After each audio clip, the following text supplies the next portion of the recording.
Bonjour à tous, je suis ravie de vous retrouver pour cette rentrée et pour cette première vidéo je démarre avec un titre volontairement provocateur parce qu'en disant vrai arabe on sous-entend qu'il y a derrière des faux arabes.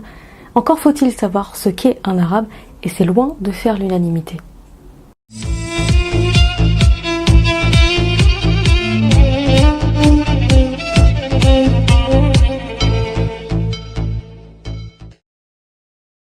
Celui qui connaît bien le monde arabe sait que dans certaines mentalités, il existe une sorte de hiérarchie entre les arabes des origines supposément authentiques et les arabes arabisés de l'autre. Il y a un certain sentiment de supériorité ressenti par les maghrébins de la part des orientaux qui ne les considèrent pas comme des arabes et de la part aussi des pays du Golfe qui se considèrent comme les vrais arabes authentiques, descendants d'Ismaël, fils d'Abraham et héritiers du prophète.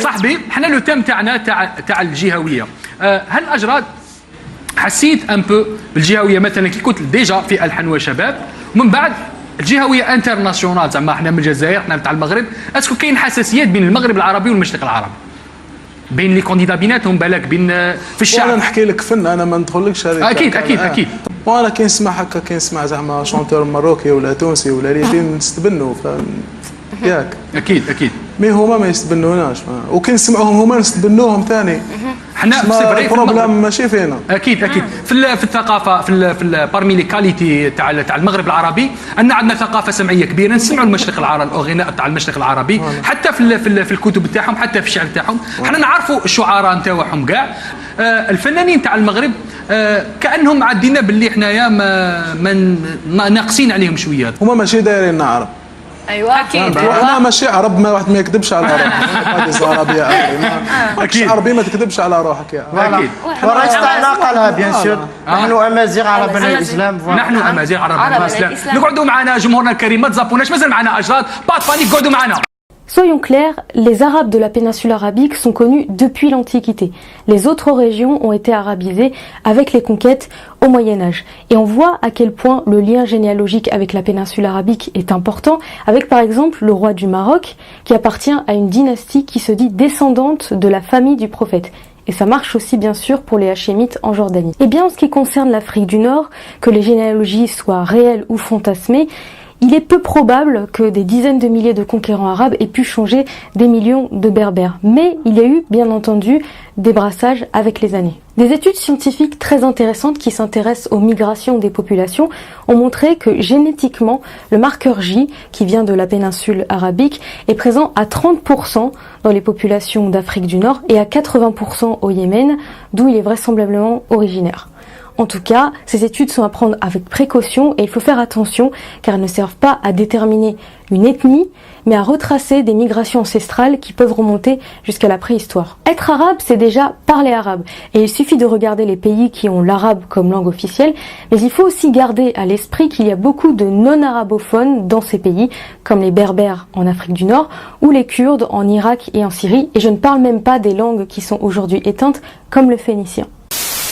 It's been 20 years since Lebanon's civil war, but the question of what it means to be Lebanese still sparks debate. Science may now be helping settle it. One research center has shown through DNA tests that at least 30% of Lebanese may have Phoenician origins. Lebanon is part of the Arab world, but we're not Arab. Lebanese origins? They're Phoenicians. We're not Arab. I don't think we're Arabs. We're Lebanese and that's it. Toutes ces communautés refusent de se définir comme arabes et ont souvent mal vécu l'arabisation autoritaire de certains pays arabes quand ils sont devenus indépendants.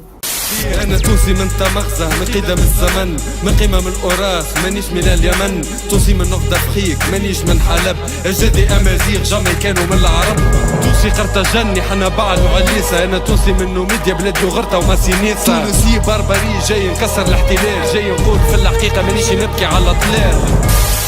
Et puis ce serait oublier certaines régions dans le monde où on parle arabe, comme le Khuzistan en Iran, qui bien entendu ne se définit absolument pas comme arabe, ou encore Malte, où on parle officiellement le maltais, mais qu'on peut considérer comme un dialecte arabe.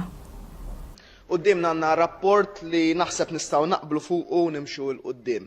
هو رابورت دوار ديريكتيفا اللي على الاول ضربه تتكلم بمود ديريكت دوار الكونشيبت تاع الفينانسيامنت تاع التيروريزم بمود ديستنت من الحصيل تاع الفلوس. Justement, on pourrait examiner les différents dialectes du monde arabe et voir par exemple lequel se rapproche le plus de l'arabe littéraire perçu comme hérité directement du dialecte mécois à l'époque du prophète.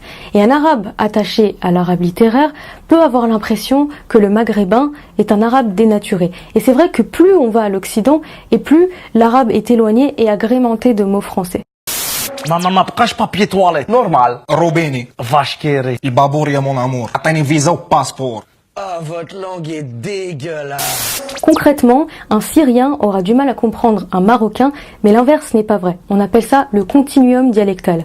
Imaginez un spectre de couleurs. Quand on est proche, les variations sont faibles, mais plus on s'éloigne, plus la compréhension est difficile, et d'un bout à l'autre, ça n'aura plus grand-chose à voir. Vous serez d'accord pour dire que ça... لا ولدي الله يرضى عليك ما تمشي حتى شي مدينه خليكها هنا حدايا ماما راه دار المستقبل ديالي ولا عليك راه غادي نشري لكم واحد الدار كبيره بزاف خويا غادي يكون عنده بيشو غادي نشري لكم من بيسين لا بيسين والله الا مزيانه حتى انا نلبس المايو ونعوم في لا بيسين.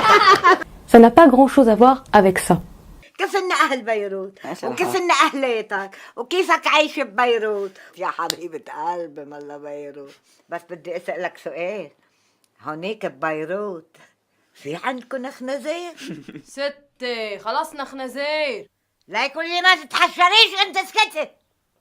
Mais là encore, c'est un peu compliqué parce que le Yémen, par exemple, qui est plus proche de la Syrie que ne l'est le Maroc, a des dialectes de la famille sud-arabique qui n'est plus tout à fait considéré comme de l'arabe par les linguistes et qui est assez difficile à comprendre malgré la proximité géographique. Et pourtant, c'est de là que vient l'une des tribus arabes de l'époque pré-islamique. En tout cas, d'un point de vue politique, l'ONU a résolu la question et reconnaît un ensemble qui s'appelle MENA, qui partage une culture et une histoire commune. On peut aussi considérer que la Ligue arabe peut permettre de trancher objectivement la question. Et puis il y a ceux qui pensent que ce sont des débats futiles, qui divisent, que la pureté ethnique n'existe pas, qu'on pourrait remonter indéfiniment aux ancêtres qui étaient là les premiers, aux autochtones, mais que dans le fond, est arabe celui qui se reconnaît comme tel, même si ses ancêtres ne l'étaient pas. Merci d'avoir regardé cette vidéo, j'espère qu'elle vous aura plu. Si vous voulez ajouter quelque chose et si vous voulez alimenter le débat, n'hésitez surtout pas à le faire dans les commentaires. Et puis bien sûr, vous pouvez toujours me suivre sur Twitter, Facebook et surtout, abonnez-vous. À très bientôt.